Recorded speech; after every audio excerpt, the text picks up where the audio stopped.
matinale quotidienne du lundi au vendredi avec Bishop Eli à 7h30 de New York ou à 7h30 de la Caraïbe de Basse-Terre. À Paris, pendant l'heure d'hiver, c'est à 13h30. Pendant l'heure d'été, c'est à 12h30.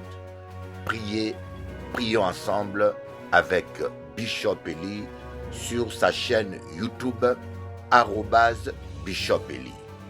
Que Dieu vous bénisse. Avec Dieu, c'est toujours possible. À tous les mecs qui sont pas encore mariés, la plus grosse erreur d'un homme, c'est de se tromper sur le choix de sa femme.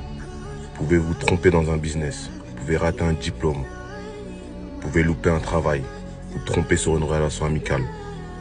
Mais sur le choix de votre femme, vous ne pouvez faire aucune erreur. Vous n'avez aucune marge d'erreur. Parce qu'une femme, en fait, elle a la capacité de vous propulser au sommet, mais elle a aussi la capacité de vous détruire totalement.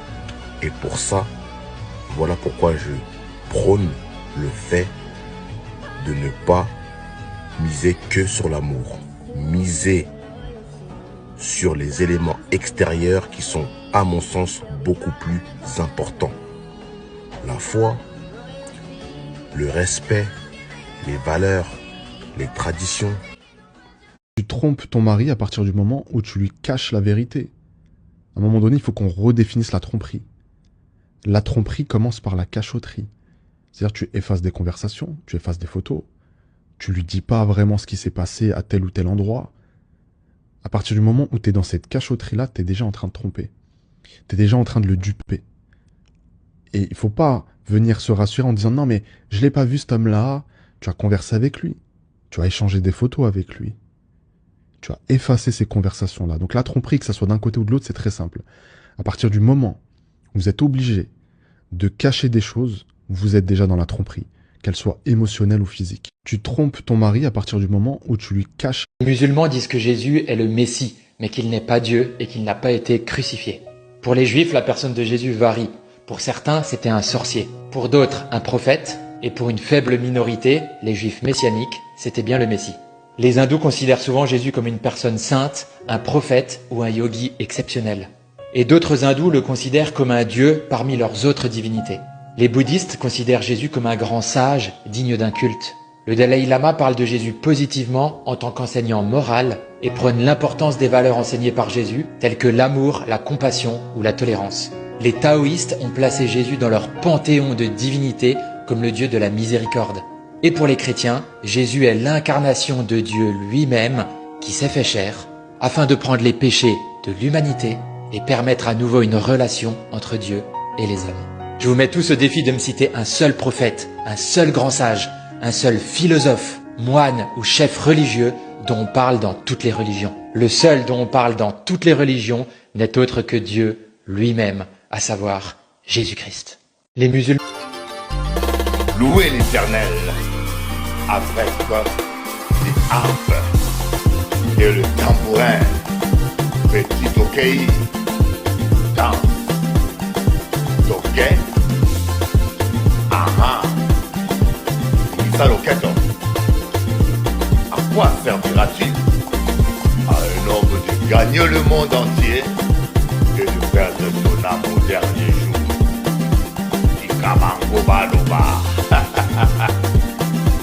Ils te feront la guerre, mais ils ne l'emporteront jamais.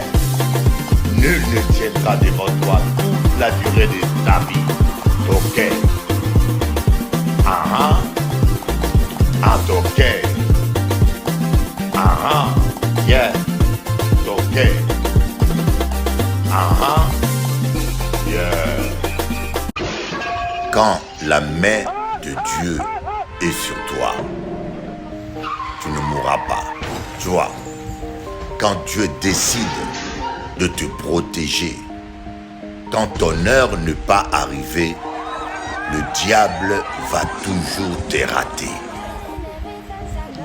Voyez, les gens disent « Ah, j'ai la chance. Ah, j'ai eu la chance. » La chance n'existe pas. C'est le destin. Voilà pourquoi je vous dis, il faut toujours faire confiance à Dieu. Il faut toujours laisser ta vie entre les mains de Dieu. Tu ne sais pas ce qui peut arriver dans la journée.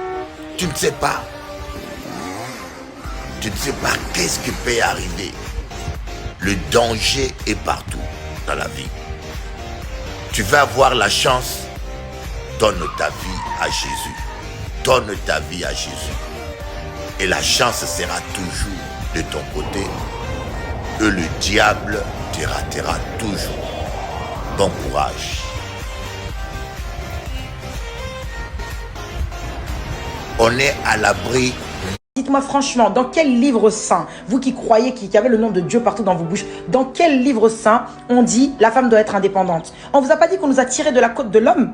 On vous a pas dit que nous-mêmes on vient de l'homme? Genre on peut pas être autosuffisante alors qu'on nous a tiré de sa côte. Donc il y a un moment donné votre histoire de too much independent woman, ça marche pas, ça ne marche plus. À part pour souffrir. Les meufs qui font ça en général, elles sont épuisées, elles se plaignent tout le temps, ça va pas dans leur vie. Toujours un truc à redire, elles ont toujours quelque chose qui va pas. Mais c'est normal, tu peux pas être épanoui et heureux alors qu'en fait tu fais des rôles qui ne sont même pas les tiens. Donc je suis désolée, moi toutes les personnes qui sont là à brailler toute la journée, ah, indépendante woman, nanana, moi je suis autosuffisante, moi j'ai pas besoin d'un homme, on n'est pas ensemble. On n'est pas ensemble. Pas du tout. On a toujours besoin de quelqu'un, on s'enterre pas tout seul. Et c'est écrit nulle part dans aucun livre religieux que la femme doit être indépendante et autosuffisante. Il y a un moment donné, vous attirez les clampins. Parce que pourquoi tu veux qu'il se mette dans son rôle? Pourquoi tu veux qu'il se mette dans son rôle alors que tu as pris son rôle? Tu veux prendre son rôle, mais laisse-lui son rôle. Reste à ta place un peu, reste à ta place. Franchement, reste à ta place.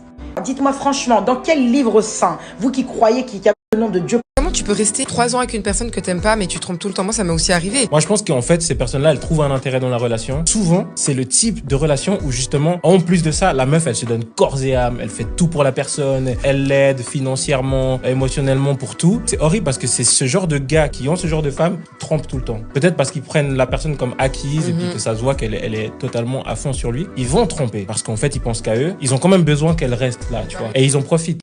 Tu peux rester 3 ans avec une personne que t'aimes pas mais tu te trompes tout le temps? Moi ça m'est aussi arrivé. Moi je pense qu'en fait ces personnes-là elles trouvent un intérêt dans la relation. Souvent c'est le type de relation où justement en plus de ça la meuf elle se donne corps et âme, elle fait tout pour la personne, elle l'aide financièrement, émotionnellement pour tout. C'est horrible parce que c'est ce genre de gars qui ont ce genre de femmes qui trompent tout le temps. Peut-être parce qu'ils prennent la personne comme acquise et puis que ça se voit qu'elle est totalement à fond sur lui. Ils vont tromper parce qu'en fait ils pensent qu'à eux. Ils ont quand même besoin qu'elle reste là, tu vois. Et ils en profitent. Comment tu peux rester 3 ans avec une personne que t'aimes pas? Dieu te donnera le mariage, mais c'est ta responsabilité de rester fidèle à ton conjoint.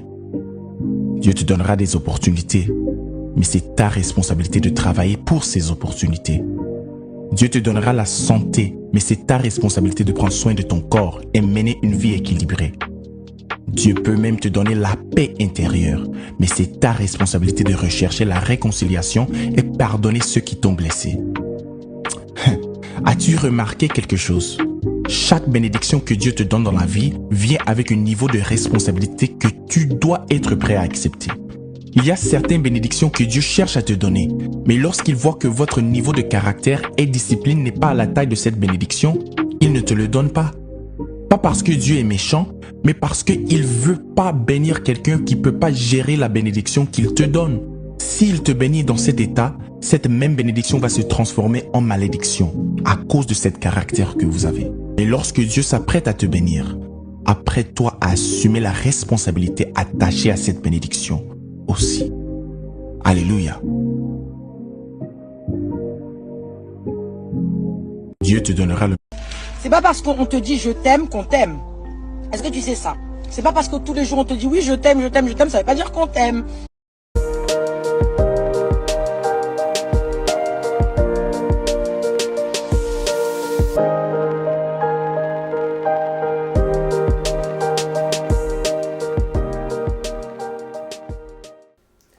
Bonjour à tous Bonjour à tous et bienvenue dans l'émission orchestrée par Bishop Eli pour Télé Antilles. Notre message d'aujourd'hui est sur l'amour sans intérêt, c'est-à-dire sans chercher quelque chose en échange qui puisse nous être avantageux. En effet, c'est cet amour puissant que Dieu a transmis aux chrétiens à travers son Fils Jésus-Christ. Un amour qui n'attend rien en retour et surpasse tout. allant jusqu'à nous permettre d'accéder au salut, alors même que nous ne le méritons pas. Dans sa grâce infinie, notre Seigneur nous aime, comme Paul l'affirme dans Tite 3, versets 4 à 7. Mais lorsque la bonté de Dieu notre Sauveur et son amour pour les hommes ont été manifestés, il nous a sauvés, non à cause des œuvres de justice que nous aurions faites, mais selon sa miséricorde, par le baptême de la régénération et le renouvellement du Saint-Esprit, qu'il a répandu sur nous avec abondance par Jésus-Christ notre Sauveur, afin que, justifiés par sa grâce, nous devenions en espérance héritiers de la vie éternelle. À notre tour, cherchons à enrichir notre vie avec cette forme d'amour, généreux et pur, qui ne calcule pas, à aimer comme Jésus a aimé. Ce n'est pas simple, mais c'est si puissant. Prions notre Seigneur pour qu'il nous aide à aimer de plus en plus de cette façon. Je laisse maintenant la parole à Cathy. Merci Chris pour ce message qui nous rappelle la bonté de Dieu. En effet, le mot intérêt signifie s'attendre à recevoir un ou plusieurs bénéfices par rapport à une action ou un comportement que tu as eu envers quelqu'un. Je ne parle pas bien entendu d'avantages financiers ou d'avantages que tu peux avoir dans ton entreprise, ça c'est autre chose. Car nous travaillons pour avoir ce type d'avantages. Mais je parle plutôt d'un type d'amour qui nous dépasse. C'est un amour sans intérêt ni avantage. Il y a quelques années, je travaillais pour une entreprise et la responsable était athée et elle était connue pour être froide et fermée. Les gens me demandaient « Mais Cathy, comment tu fais pour travailler avec elle ?» Elle avait un comportement difficile à gérer. Et un jour, je me suis dit « Mais Cathy, tu peux partir, les gens avant toi sont partis, tu peux faire pareil. » Mais ce n'était pas le plan de Dieu. Un jour, je suis tombée sur un livre qui s'appelle « Comment gérer ses émotions » de Joyce Meyer. Et dès les premières pages de ce livre, j'ai été touchée. J'ai senti un amour m'envahir, c'était indéfinissable. Lorsque je suis revenue travailler, son comportement n'avait pas changé, mais le mien, oui. Elle continuait à m'envoyer sur les roses, à avoir des paroles acides. Mais cela ne me faisait plus rien. Je voulais juste la bénir et l'aimer. Je ne m'attendais plus à ce qu'elle change ou qu'elle ait un bon comportement envers moi. Et vous savez quoi ? Elle a donné sa vie à Jésus. Elle qui se disait athée, elle a accepté Jésus-Christ dans sa vie. Elle a été touchée par cet amour inconditionnel de Dieu qu'elle ressentait au travers de mon témoignage, au travers de moi. Elle ressentait cet amour qui était toujours là malgré son comportement. Je la voyais qui pleurait parfois dans le bureau. Elle me disait, je ne sais pas pourquoi je pleure, mais qu'est-ce qui m'arrive ? Moi, je savais que c'était cet amour sans intérêt qui était en train de la toucher. Quand Jésus-Christ est mort, il ne nous a pas dit « Maintenant, tu m'es redevable » ou « Après tout ce que j'ai fait pour toi » ou « Dis-moi ci, fais-moi ça » ou « Tu me dois ci ». Non, il est mort et ressuscité pour nous uniquement par amour. Nous n'avons rien fait pour qu'il nous aime ou pour qu'il ait envie de mourir pour nous. Bien au contraire. Ce n'est que par sa grâce que nous sommes sauvés. Pasteur Ghislaine disait il y a quelques dimanches de cela, Dieu a donné son Fils. Qui pourrait le faire ? Mon ami, je te pose la même question. Pourrais-tu donner ton enfant pour l'humanité gratuitement, uniquement par amour, pour des gens qui t'ont frappé, détesté et humilié ? Est-ce que tu pourrais le faire ? Merci Cathy pour ce témoignage puissant. Et je vais m'adresser maintenant à tous ceux qui nous regardent et qui ne connaissent pas Jésus. Ce Jésus dont nous parlons depuis tout à l'heure. Celui qui nous a sauvés et qui est mort pour toi sur la croix afin de te donner cette paix, cet amour inconditionnel, cette joie et cette vie éternelle. Tu peux le recevoir maintenant si tu le veux. La Bible dit en Romains 10, verset 9, « Si tu confesses de ta bouche le Seigneur Jésus, et si tu crois dans ton cœur que Dieu l'a ressuscité des morts, tu seras sauvé. » Alors si tu le souhaites, tu peux répéter cette prière après moi. « Seigneur Jésus, Je te remercie d'être mort et ressuscité pour moi à la croix pour me donner la vie éternelle. Seigneur Jésus, je te remercie d'être mort et ressuscité pour moi à la croix pour me donner la vie éternelle. Je te demande pardon pour mes péchés et toutes mes iniquités. Purifie-moi par ton sang. Je te demande pardon pour mes péchés et toutes mes iniquités.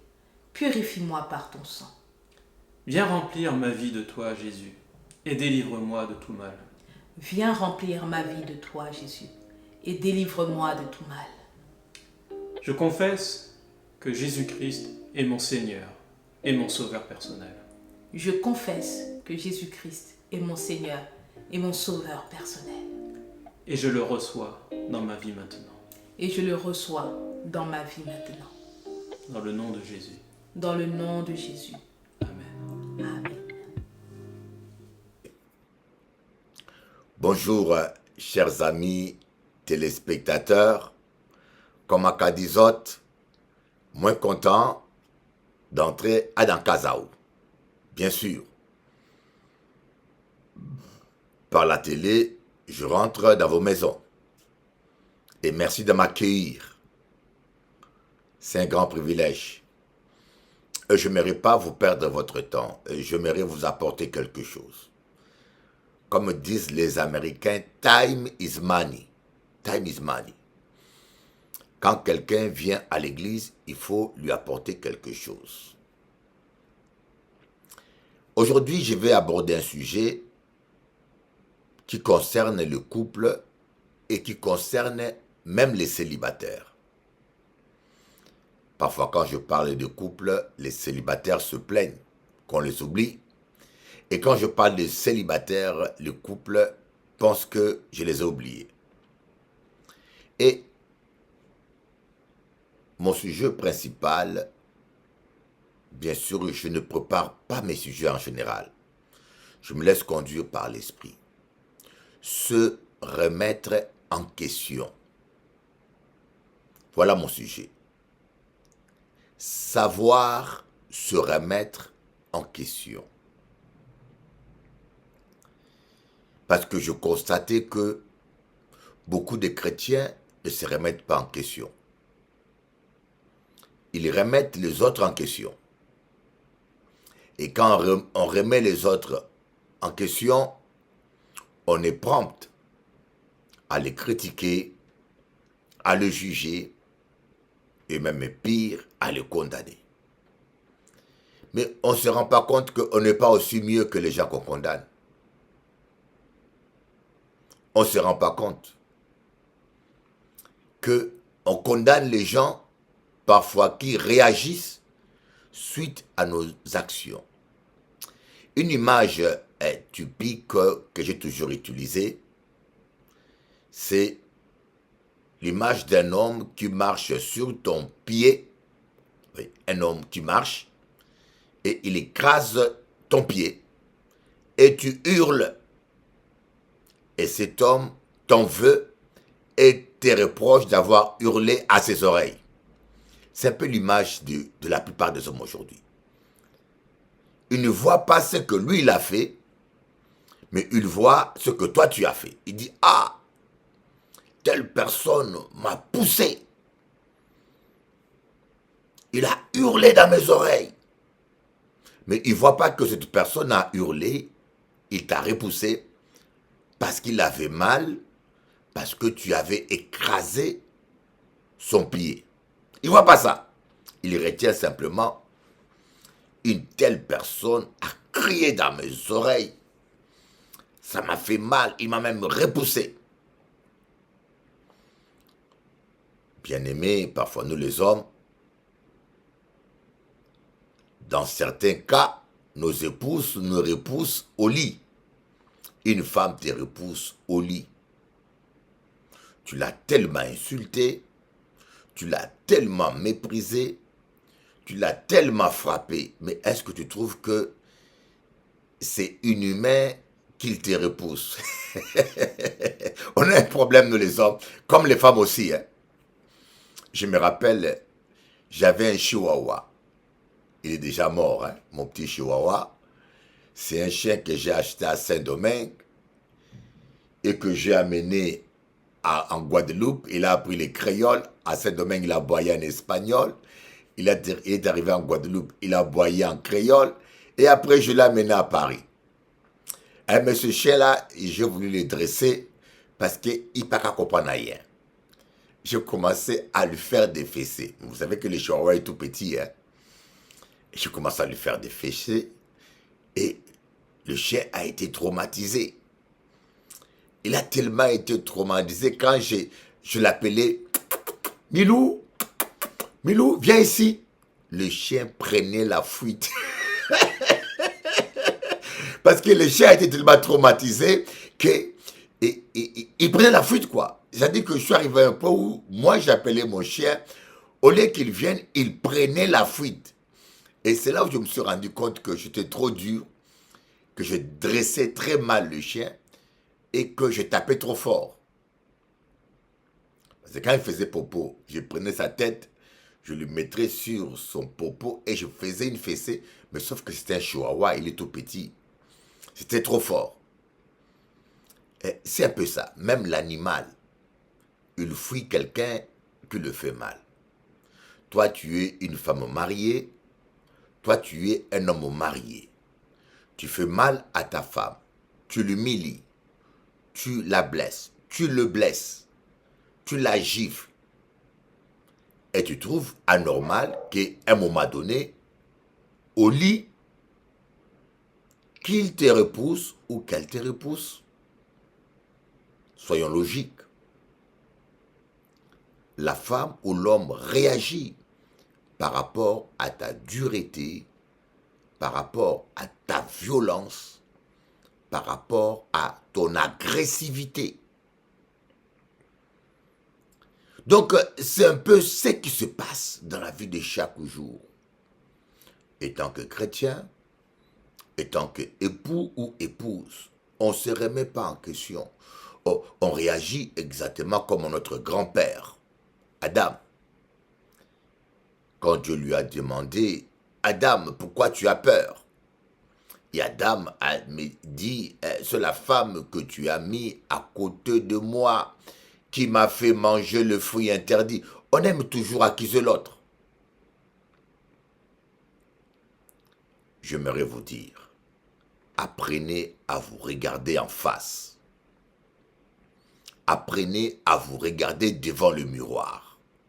Vous allez beaucoup progresser. C'est trop facile d'accuser l'autre. Jésus a dit, écoutez bien, dans Matthieu 17, tout homme qui répudie sa femme, sauf pour adultère, l'a fait commettre l'adultère.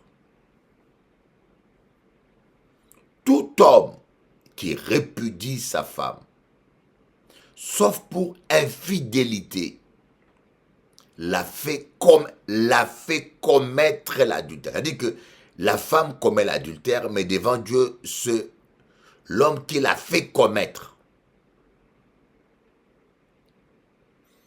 Il n'y a pas longtemps, je vous rencontre une histoire vraie. Hein? Une histoire vraie. Je suis allé voir une femme qui est tombée dans le péché, qui est tombée dans l'adultère. Au début, j'étais dur avec elle. Au début, j'étais très dur. Je veux lui parler, je veux la parler, je veux lui tirer les oreilles. C'est pas normal. Et quand j'arrive devant la femme, elle me dit, pasteur, je connais un premier homme qui me tapait, qui m'a jamais aimé. Je connais un deuxième homme qui m'a tapé aussi, qui m'a méprisé. Et mon mari que je connais aujourd'hui n'est pas différent. Me méprise, me dénigre. Voilà pourquoi j'ai rencontré pour une fois quelqu'un qui me valorisait. J'ai rencontré pour une fois quelqu'un qui m'a dit que je suis belle. Quelqu'un qui a cru en moi. Quelqu'un qui m'a aidé à avoir confiance en moi. C'est la première fois, pasteur. Voilà comment je suis arrivé au point où je suis tombé. Et je peux vous dire, j'étais coincé. J'étais confus. J'avais la compassion.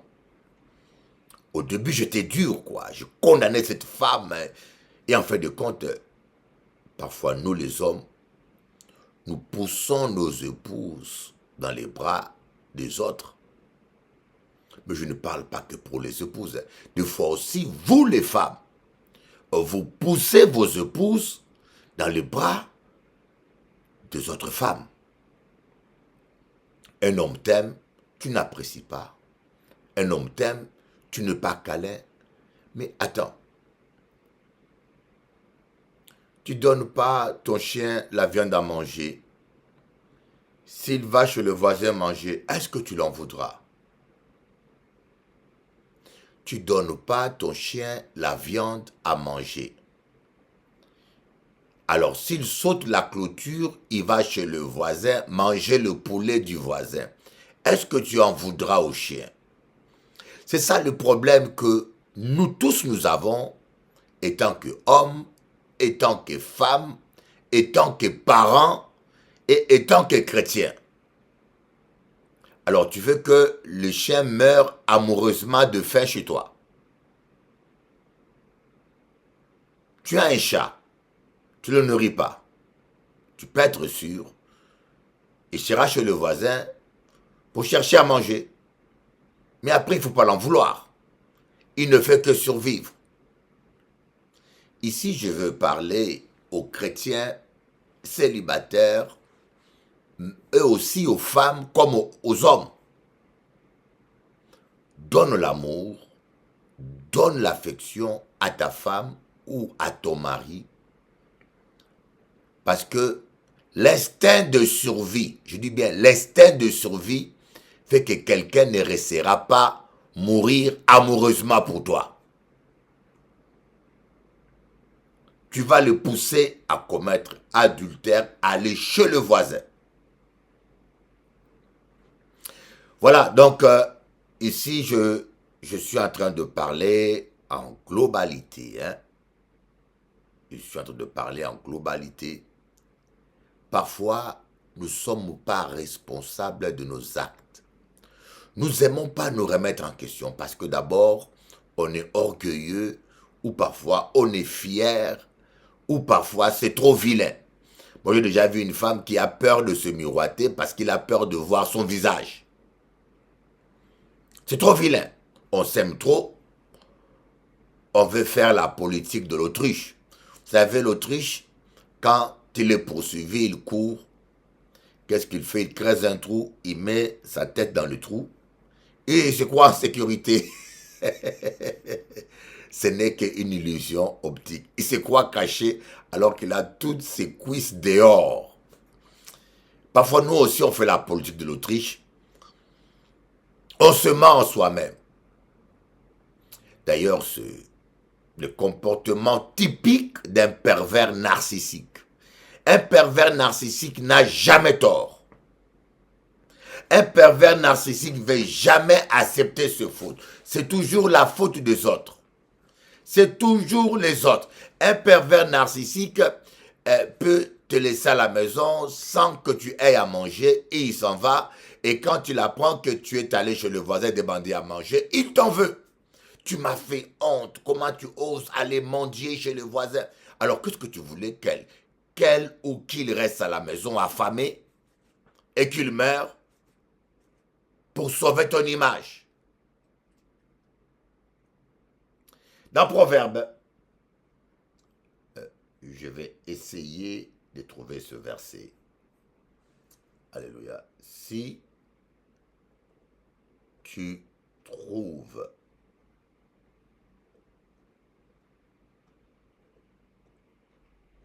un homme sage à ses yeux, Bible. Je vais vous donner ce verset parce que pour moi, je ne peux pas prêcher sans faire allusion à la Bible. Voilà. Proverbe 26, verset 12. Proverbe 26, verset 12. Qu'est-ce qu'il dit? Si tu vois un homme qui se croit sage, il n'y a plus à espérer d'un insensé que de lui. Proverbe 26, verset 12. Si tu vois un homme qui se croit sage à ses propres yeux, il y a plus à espérer d'un insensé que de lui. Ne soyez pas sages. Apprenez à vous remettre en question. Ceci concerne les pasteurs, les bishops, les chrétiens, les époux, les épouses. Apprenez à voir votre part des responsabilités. Ton couple bat des ailes. Ton église bat des ailes. Remets-toi en question.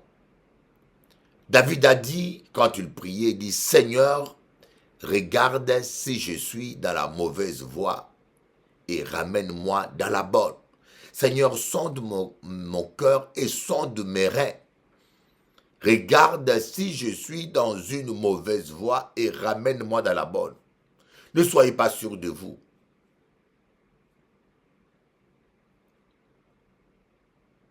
Et cette attitude systématique qui consiste à voir toujours la faute des autres vous empêche de voir votre part des responsabilités. Écoutez bien, cette attitude qui consiste, je vous donne un exemple, je connais un homme, pendant 6 ans, il ne touchait pas sa femme. Pendant 6 ans. Et puis je vous dis, je connais la sœur, une belle femme. Je vous dis, une belle femme.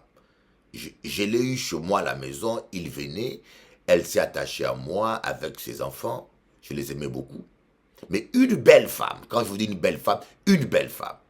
Mais le monsieur, pendant 6 ans, la femme me dit, Bishop Eli, ça fait 6 ans que mon mari ne me touche pas. Est-ce que c'est humain ça? Voyez? Et un tel gars encore va se plaindre. Ah, ma femme a fait des bêtises. Ah, ma femme. Tais-toi. Arrête d'aboyer. Engagez ça. Je ne suis pas là pour défendre les hommes ou les femmes.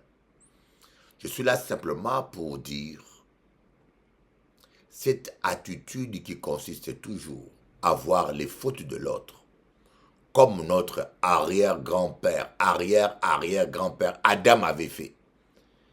Seigneur, c'est la femme que tu as mis près de moi qui a fait ça. Qui m'a poussé? Qui m'a proposé? Eh mais tu aurais pu dire non. Tu aurais pu dire non. Tu as mangé la pomme parce qu'elle était belle à voir et bonne à manger. C'est ta convoitise. Mais ça, c'est le réflexe humain.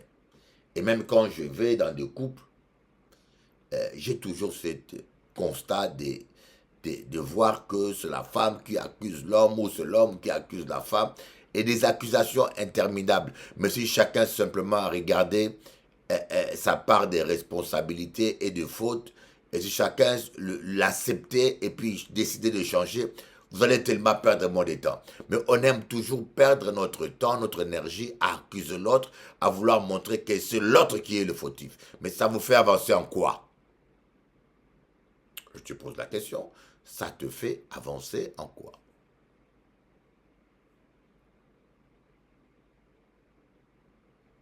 Mais je vous dis, c'est rocambolesque. C'est rocambolesque de constater que c'est toujours les mêmes attitudes que nous avons. Reconnaître ses fautes. Voyez, quand on parle de la repentance, il ne peut pas avoir la repentance quand quelqu'un justifie son péché. Ah, j'ai fait ça parce que tu as fait ça. Je t'ai insulté parce que c'est toi qui as commencé. Je t'ai frappé parce que tu m'as insulté. Il ne peut pas avoir de repentance. Tu ne dois pas insulter, tu ne dois pas insulter. J'ai un pasteur qui s'est mis à insulter tout le monde.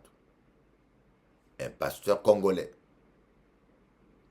J'ai regardé dans les réseaux, je vois un pasteur qui maudit tout le monde et qui maudit tous les gens qui viennent sur sa page Facebook, qui l'insultent. Il les insulte aussi. Il a dit, je vous insulte. Et tout le monde est choqué, bien sûr. Et moi, je voulais faire une vidéo pour le répondre, mais une voix m'a dit, appelle-le. C'est un homme qui est en souffrance. Et je l'ai appelé. Je dis, papa, qu'est-ce qui se passe? Papa, qu'est-ce qui se passe? Tu es tombé dans leur piège. Toi, tu es un homme de Dieu. Tu dois prêcher l'évangile.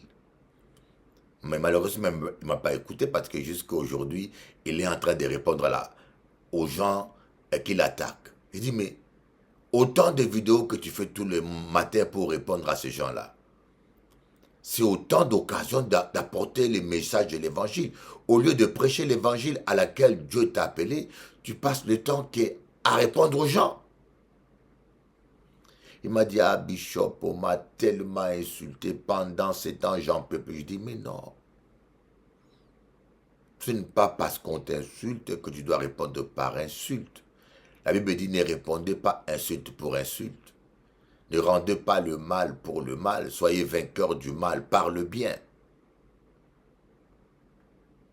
Mais moi, je vis en lui un homme qui souffre et qui a craqué. Je ne le condamne pas. Parce que ça peut arriver qu'on craque. Il a craqué parce que les Congolais l'ont trop harcelé. Il a craqué. Mais il n'a pas d'excuse pour insulter les gens. Mais il a craqué humainement. Il peut craquer. Il a craqué. Alors j'ai appelé un ami à moi qui est bishop là-bas, archibishop, au Congo. Il m'a dit, Bishop Eli, moi aussi je suis inquiet. Est-ce qu'il a perdu la tête? Qu'est-ce qui se passe? Je ne comprends rien. Hier soir, je viens de lire une vidéo que j'ai fait écouter à ma femme. Ma femme m'a dit, Doudou, ne mets pas ça en public. Ça va décourager beaucoup de gens. Ça va détruire la foi de beaucoup de gens. Bien aimé, je suis congolais d'origine, français de nationalité, congolais d'origine, de père et de mère. Mère, Kalondimwa Diambala, des Kasaï oriental, Chilenge, sous-région Chilenge, village Chilenge. Mère, père Mumbala, Lisiki, Mumbala, maman Mundele. Mais je vous dis, mes frères africains, c'est trop. Mes frères africains, on est champion du monde dans les bêtises, dans la stupidité, dans comment dire, c'est regrettable.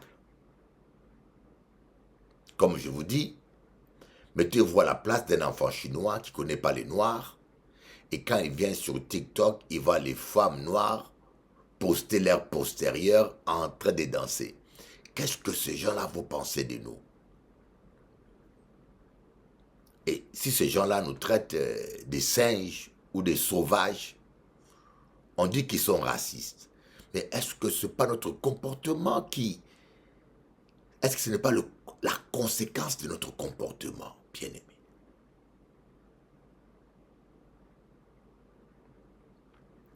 Ce pasteur-là, que je citerai le nom, il s'appelle Denis Lacy. Il se dit prophète. Cet homme-là dit, avec certitude, il dit 90% des pasteurs congolais sont dans le compromis et ont fait pacte avec Satan. Il dit, Denis Lacy dit, je dis et je répète, je maintiens, 90% des hommes de Dieu au Congo, si pas en Afrique, qui ont immergé, ont fait pacte avec Satan. Et puis, il commence à donner des preuves. Je ne vous en parlerai pas là. C'est trop bas. c'est trop sale, c'est trop bas, c'est trop sale. Je n'en parlerai pas. L'apôtre Paul dit, ce qu'ils font dans les ténèbres, on n'en parle même pas. C'est tellement honteux. Non, c'est trop bas. Mon épouse m'a dit, n'aimez pas cette vidéo-là. N'interprète pas en français ce que cet homme l'a dit. C'est trop bas, ça va décourager les gens. Vous êtes tombé trop bas. Binoba Passa Congo, Binoba Passa, vous les pasteurs africains, vous êtes tombés trop bas. Trop bas, c'est trop bas. Je vous dis, je vais vous faire un aveu. Quand j'ai une fille spirituelle ou un fils spirituel, je l'appelle, il me dit, Papa Bishop, je prie dans une église. Vous savez, la première question que je pose, le pasteur, il est blanc ou il est africain? Je vous le promets, devant Dieu, je ne mens pas, je vous parle avec mon cœur. Je vous dis, je leur demande, le pasteur, il est blanc ou il est africain? S'il me dit il est blanc, je suis moins inquiet. Les blancs ne sont pas très chauds, hein, on le sait, ils n'ont pas beaucoup du feu. Les Français, ils n'ont pas beaucoup du feu. Ils ne font pas tomber les gens, ils prêchent mollo, mollo. Mais au moins, eux, ils sont propres. Au moins, eux, ils ont l'éducation. Au moins, eux, ils sont éduqués, ils sont propres, ils ont une limite. Ils savent respecter une femme mariée. Mais nous, pas si. Nous, non, mes amis, nous les Afros, non. Même les macaques propres. Même les macaques propres. Aujourd'hui, on ne sait plus respecter une femme mariée. On ne sait plus respecter une femme mariée. Non. J'ai honte des fois. C'est triste. Que Dieu ait pitié de nous. Que Dieu ait pitié de nous. Voilà ma prière. Seigneur, aie pitié de nous. Aie pitié de l'Afrique.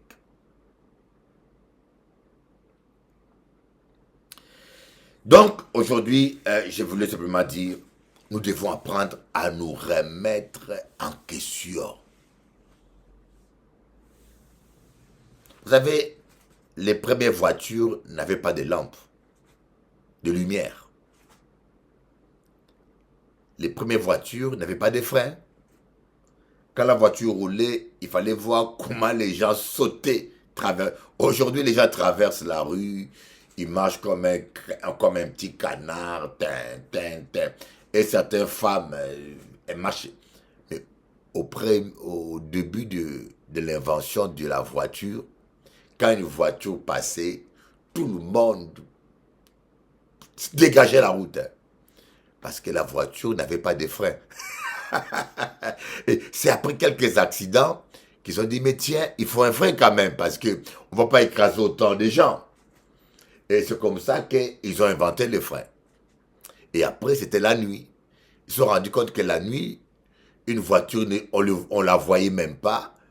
Et puis les gens traversaient la route sans savoir qu'il y a une voiture qui arrivait. Et puis la voiture aussi ne voyait pas les gens. Ils ont dit, ah non, il faut qu'on invente des lampes pour éclairer la route, pour les voitures. Voyez, nos erreurs peuvent nous amener à nous améliorer. Vos erreurs, que cela soit dans votre vie de couple passée, peut vous aider à devenir plus fort. C'est pour cela que certaines personnes disent, un homme qui est tombé est plus fort qu'un homme qui n'est jamais tombé. C'est vrai et c'est faux. C'est vrai si la personne se remet en question et tire une vraie leçon de son échec pour l'avenir. C'est faux si la personne ne se remet pas en question et se contente toujours à accuser les autres et à s'apitoyer. Nos erreurs nous rendent plus forts. Pour dire nos erreurs, nos échecs nous rendent plus forts si nous savons avoir la bonne attitude d'humilité dire Seigneur, je reconnais mes fautes. Je reconnais que j'aurais pas dû faire ça. Je reconnais mon tort. Je reconnais, Seigneur, je me remets en question. Alléluia. Amen.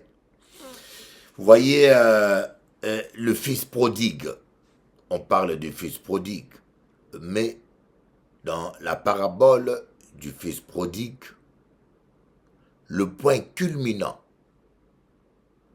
le fait le plus important, c'est quand le fils prodigue est rentré en lui-même. Les fils prodigues, ils se croyaient gérants, bons gérants. Vous voyez, la prétention est très dangereuse. Quand il faut jamais, comme il y a un chanteur, Bob Marley, qui dit « Ne plonge pas dans l'eau si tu ne sais pas nager ». C'est-à-dire que ne vous engagez pas dans des histoires qui dépassent vos capacités. Vous devez être réaliste. Vous devez accepter vos limites. Comme on dit, Descartes, jeune homme, connais-toi toi-même. Il faut te connaître toi-même, savoir que moi, ça, je ne peux pas faire. Sois pas trop prétentieux. Il faut connaître tes limites et connaître tes capacités et savoir les utiliser dans la mesure du raisonnable. Le fils prodigue n'avait pas de notion de gestion, mais il était prétentieux. Il a dit, papa, donne-moi mon argent, mon héritage, je vais le gérer moi-même, je suis capable. Et le père lui a donné son héritage. Il a tout gaspillé. Il manquait le caractère et la personnalité pour gérer cela. Le résultat, il s'est retrouvé fauché. Il s'est fait embaucher par les gens du village. Il a commencé à vendre, à nourrir le cochon, jusqu'au point où il a commencé à manger la nourriture de cochon. À un moment donné, il s'est arrêté, il a dit, il y a quelque chose qui ne va pas. Même les ouvriers de mon père ne mangent pas aussi mal. Il est rentré en lui-même. C'est ça le point important. Savoir rentrer en soi-même. Savoir dire, ça va pas. Ça va pas. Ton mari ne rentre plus le soir à la maison. Parce que dès qu'il rentre, tu fais du bruit. Regarde-moi bien. Gardez-moi bien. T'es taillé. Dès que tu rentres à la maison, c'est du bruit infernal. Alors le monsieur, pour avoir sa paix, quand il finit le travail, il va traîner ailleurs. Tu vas l'accuser. Il n'aime pas sa famille. Il n'aime pas ses enfants. Il n'aime pas la maison. Mais non. C'est-à-dire que tu vas commencer à l'accuser. Mais si seulement tu te regardais toi-même, tu dis non, en tout cas, j'ai fait trop du bruit à la maison, je suis trop bruyante, même quand j'ai raison, mais j'ai fait trop du bruit, mon mari n'en peut plus, j'arrête maintenant. Vous voyez? C'est ça la vraie solution. Mais en général, on se contente de dire « Ah, il n'aime pas. Ah, il aime les amis. Ah, il aime ses amis plus que moi. Ah, il traîne. Ah, il n'aime pas les enfants. » Vous voyez, on se remet difficilement en question. On ne veut pas se remettre en question. Parce qu'on s'aime soi-même. Parce que c'est vrai, ce n'est pas facile. Ce n'est pas facile de se remettre en question. C'est pas facile de se regarder devant le miroir et de dire « Ah, ma tête n'est pas bonne. »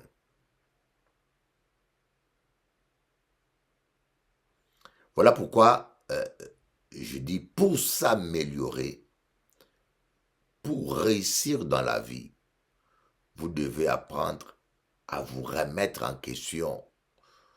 Voyez, comme a dit quelqu'un, la guérison commence quand on reconnaît sa maladie. Toi, tu es un homme marié. Est-ce que ta femme est heureuse? Est-ce que ton mari est heureux? Est-ce que ton mari est heureux? Voilà la question que je te pose. Est-ce que ton mari est heureux? Est-ce que ta femme est heureuse?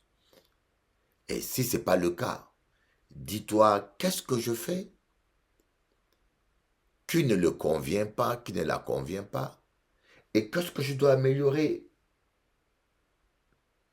C'est comme ça que tu vas progresser. Mais lorsqu'on a la mauvaise attitude et qu'on se contente à accuser l'autre, ça ne va pas à cause de lui. Il aurait dû faire ceci, il n'a pas fait ceci. C'est la faute à lui, pas à moi, c'est lui. Ah oui, non, non, il n'aime pas les enfants, il n'aime pas ceci, il n'aime pas cela.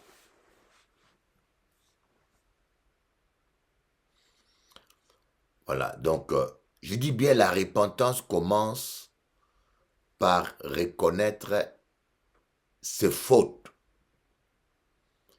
Vous ne pouvez pas dire que vous êtes repentant quand vous justifiez votre péché. Ah, je fais ça à cause de mon mari. Ah, je suis allé ailleurs à cause de ma femme. C'est ma femme qui m'a poussé. Vous voyez, c'est pas une repentance, ça.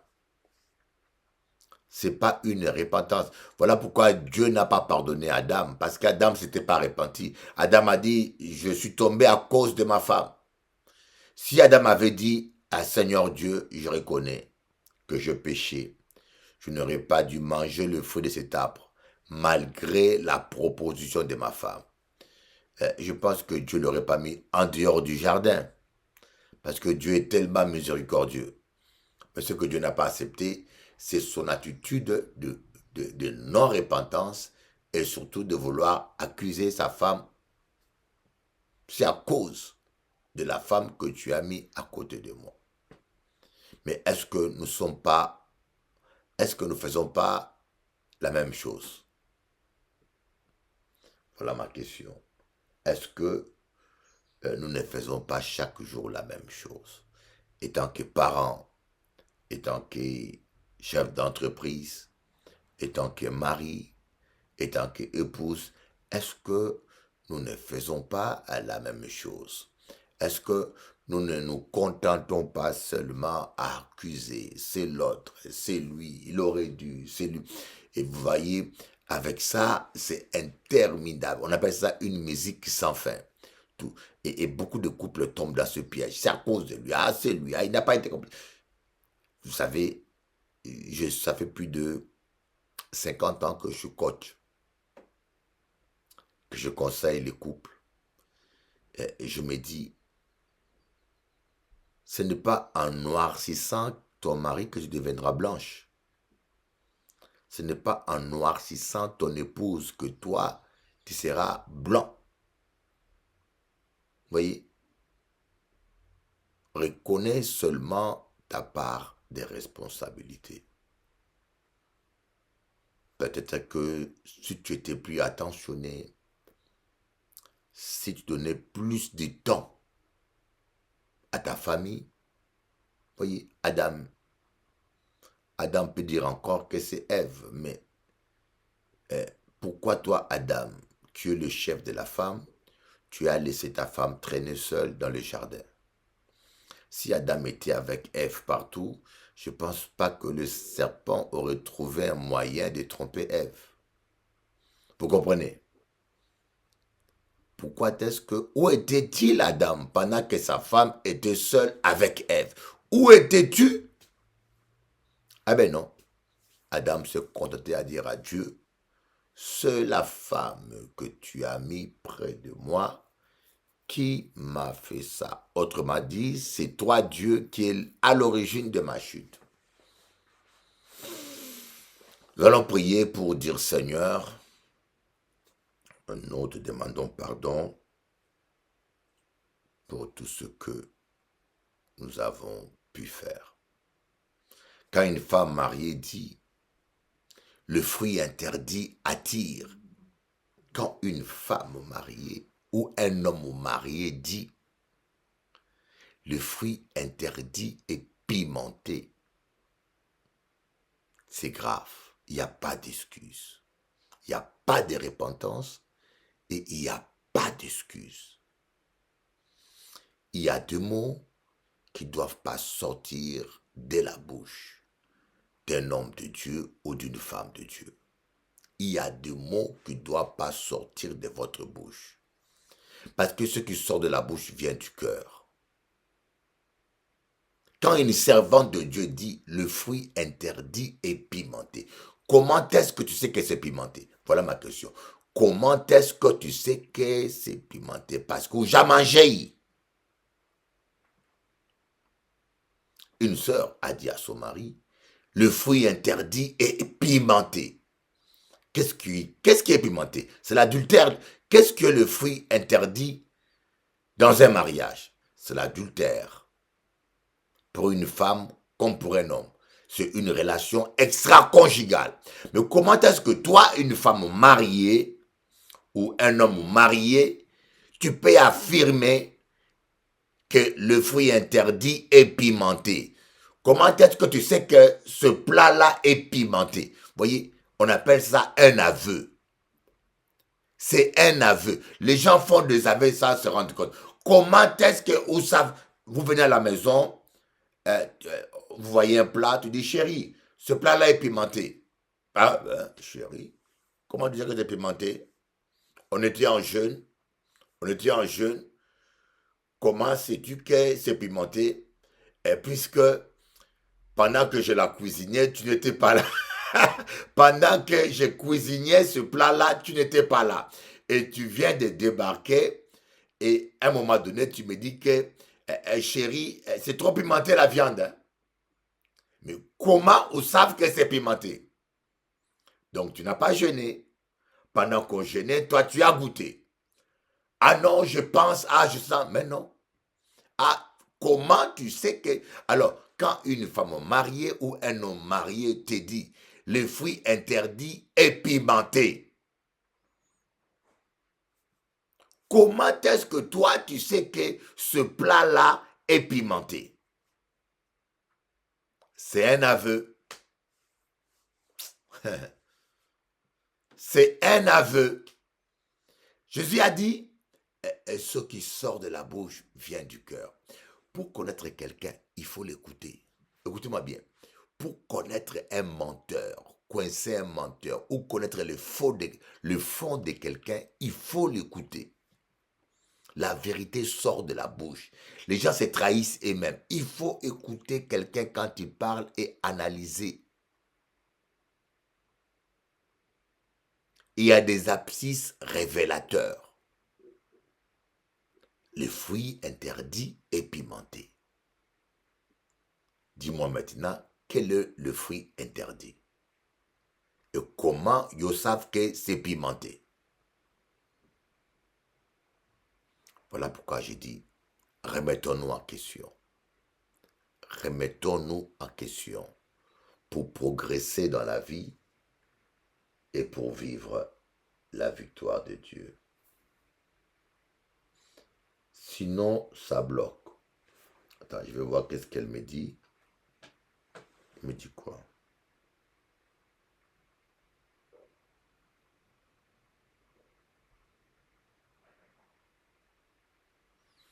Partageons et tapotons, sinon ça bloque, voilà.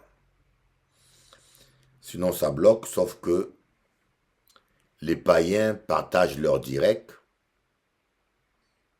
mais vous les chrétiens, malheureusement, vous êtes tellement fainéants, vous n'aimez pas partager vos directs. Même dire j'aime, c'est trop lourd pour vous. Même bouger vos doigts, c'est trop lourd. Qu'est-ce que je peux faire? Les directs des païens, ça fait 4000 personnes, ils se propagent. Un coach Armand, il a 10 000 personnes, des païens qui sont là. Mais vous, les chrétiens, quand on vous prêche, on ne vous demande même pas de l'argent. Hein? Seulement dire j'aime, taper seulement sur l'écran comme ça, j'aime. Vous n'en êtes pas capable. Que Dieu vous bénisse tous, je vous laisse. Seigneur, aide-nous à nous remettre en question. Aide-nous